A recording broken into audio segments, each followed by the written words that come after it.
Hi guys, welcome back to my YouTube channel. If you're new here, my name is Esther, and on my channel I talk about my experiences as an international student. I do lifestyle vlogs, I do some cooking, and I talk about my education. So if that is what you like, if that is stuff that you're interested in, then this is where you want to be. And if you are a returning subscriber, you're the real OGs. Thank you for always sticking by your girl. In today's video, I'm going to talk about some of the mistakes that I made as a first year student, as a new international student, so you don't get to do the same. I will just want to let you guys know that this is in no particular order, so I'm just going to talk about 5, and if you guys want more, we can do that in another video. So let's get right into the video.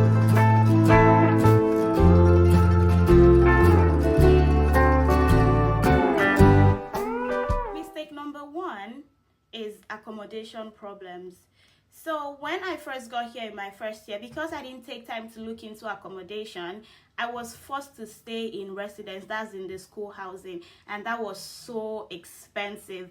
In the first year, I spent over 30, well, I didn't spend, but we paid over $30,000 for just my fees, and out of that, about 15,000 was allocated for housing, because when you're in housing you have to be on a meal plan, and that is so expensive.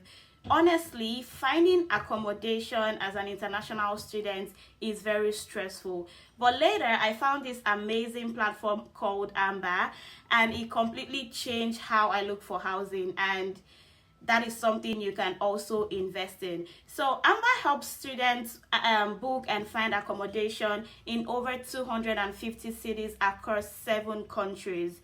And there is Canada, US, Ireland, Australia, Germany, Spain. And it is exclusive for students. That means that it is verified, is safe, and very student friendly. And you can filter by your price, distance to campus, and also your budget, or even the amenities. And the best part is their team helps you entirely through the process, so you're not on your own. You can always find support if you need. So if you're going to any of these countries that I've mentioned, or you're moving somewhere, you want to do well to check the link in my bio to learn more about Amber and look for accommodation if you're looking to move. And trust me, don't make the same accommodation mistakes that I did, because that was very bad. You don't want to waste so much money. This makes it easy, student friendly, and budget friendly as well. Yeah, so mistake number 2 would be poor budgeting. Oh my god. This is so funny, because now that I think back on it, I could be a millionaire by now, because I spent so much money. And I think one thing that really affected me was the fact that I did not understand the money. Like, you know, coming from Nigeria, you're using another currency, and then here is another currency. I didn't get the exchange rate or the real value of money. And I think I mentioned this in one of the videos that I think the last video or the video before the last, where I talked about how I went to my school bookstore and I spent over $200 on school merch that I do not longer wear. So one thing I would advise is that you really understand the value of the money, the exchange rate, so you're not spending more than you should spend, even if you have the money, because budgeting is something that you really want to take seriously, so you don't want to spend too much. So I would advise that you track every expense, track whatever you are spending your money on, and if it's not very important, then you don't have to spend, or you don't have to buy. It's way easier to save your money, because you don't know if something happens and then you just need that money for an emergency.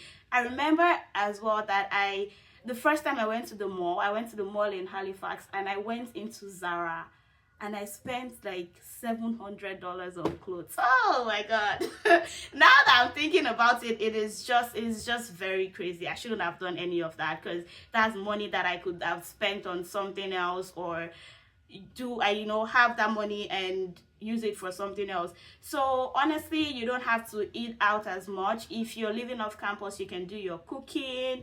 You don't have to buy, like, don't spend on frivolous things, but thank God I'm recovering and now I'm smart. So you want to spend your money the smart way, and you don't want to do what you're not supposed to do. So track every expense, have a budget on everything you're gonna do. If you're going to spend money, make sure you're planning and you're not spending too much, and you're saving, because it can always come in handy. Mistake number 3, which is something I still regret till today, would be poor academic planning. So I understand that in first year, I mean, that's something I see a lot here. There are a lot of undecided majors. You're not sure what you want to do yet. You just want to take everything and see what you enjoy, what fits into your plan. But I would say that having an idea of what you want to do is a very good place to start. It is the right foundation that you need. So taking myself as an example, I'm doing a Bachelor of Arts with honors in econ, and I'm minoring in commerce and international econ and business.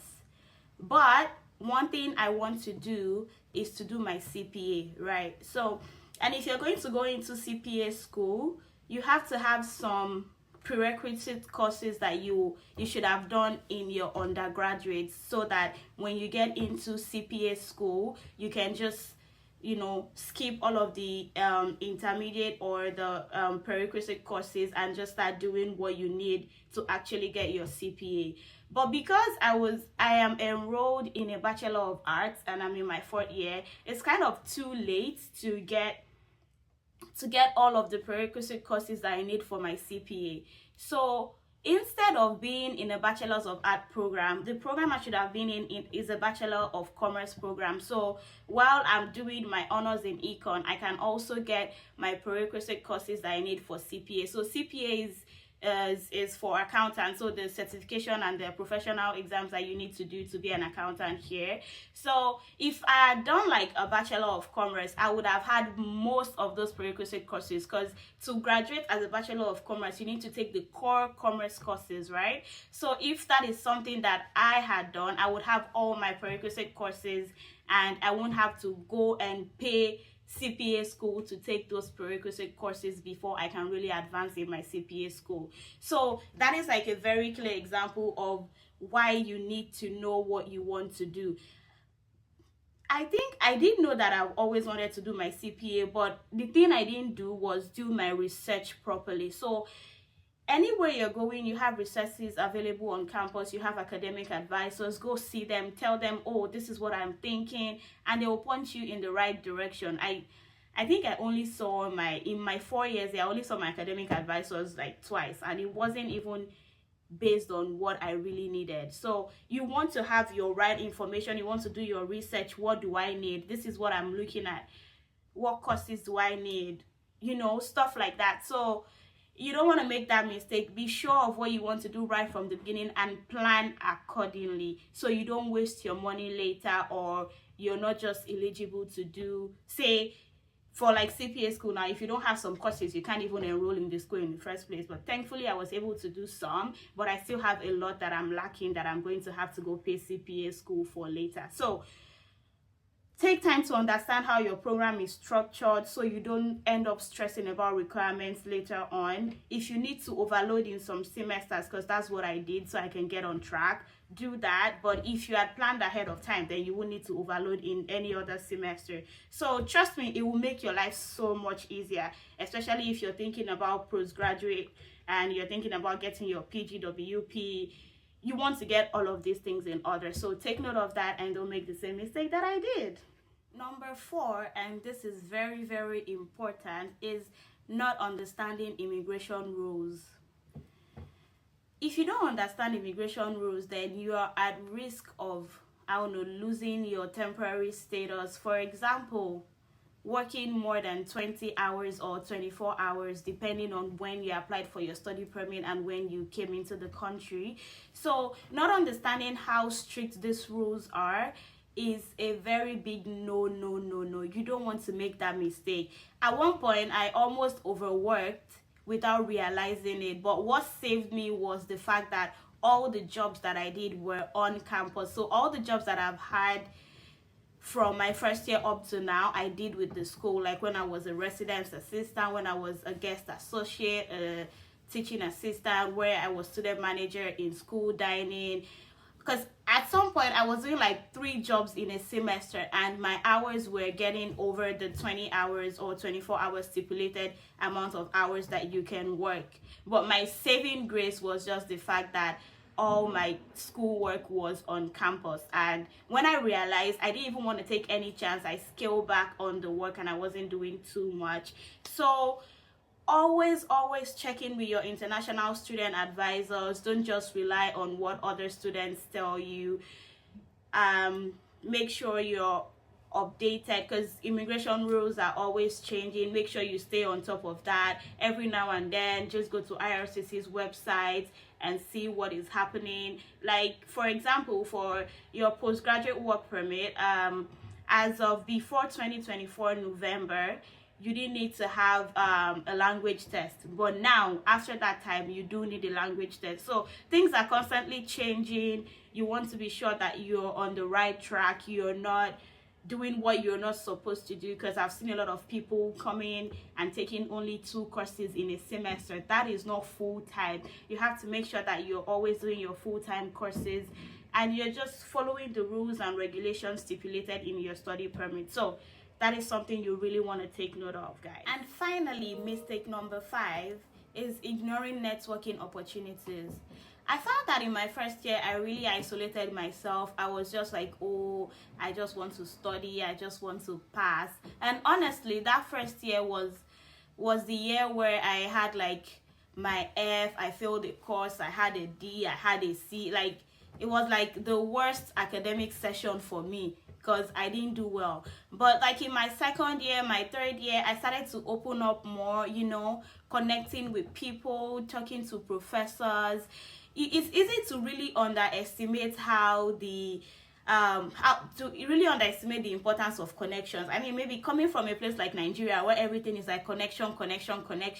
I think I got here and I'm like, oh, this is a well-structured economy. Everything, there's structure, there's planning. Maybe you don't need connection as much. But now that I'm in my 4th year and I'm trying to like get a job, look for a job, it is very important to connect. Like, most of these companies, they only hire people through referrals, and there's no way you're gonna know people or meet people if you don't go to these networking events, career fairs, joining clubs and societies, you know, because they always have like guest speakers. There's always one event or the other. You just have to, you know, really put yourself out there, sell yourself at any opportunity that you can. And the only way you can do that is if you put yourself in a room where there are people with similar minds. Just go out there, meet people, don't isolate yourself. Apply to internships, do co-ops, because most of these jobs are like, bring 10 years experience. Meanwhile, you've only been here for 3 years. And the only way to get that is to get references, get into internships, connect to your professors, connect with, you know, you see someone, you know, strike a conversation, say something. Don't just stay mute. Don't be mute, rather. Don't be quiet. Don't, you know, say something. Get out there, talk to people, attend events. That is really important. Join clubs and societies. Be friends with your professors.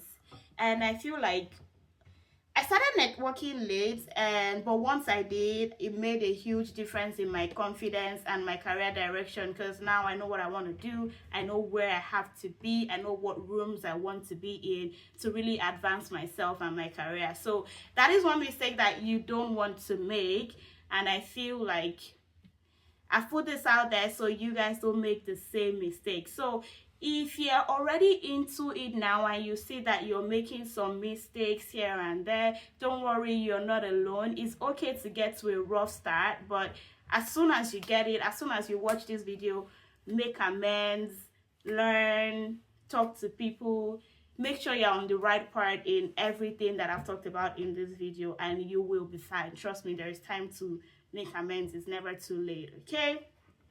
So thank you for watching this video to the end. And if you have watched up to this point, Don't forget to like my video, share, subscribe, leave a comment in the comment section. Let's connect, let's talk. And if there is more stuff that you guys want me to talk about, leave it in that comment section. I'll be in there looking, and we can go from there. And yes, one more thing. If you're moving abroad, or you know someone who is moving abroad, don't forget to check the link in my bio and also in the description of this video to learn more about Amber. And thank you for watching my video. See you in the next one. Bye bye.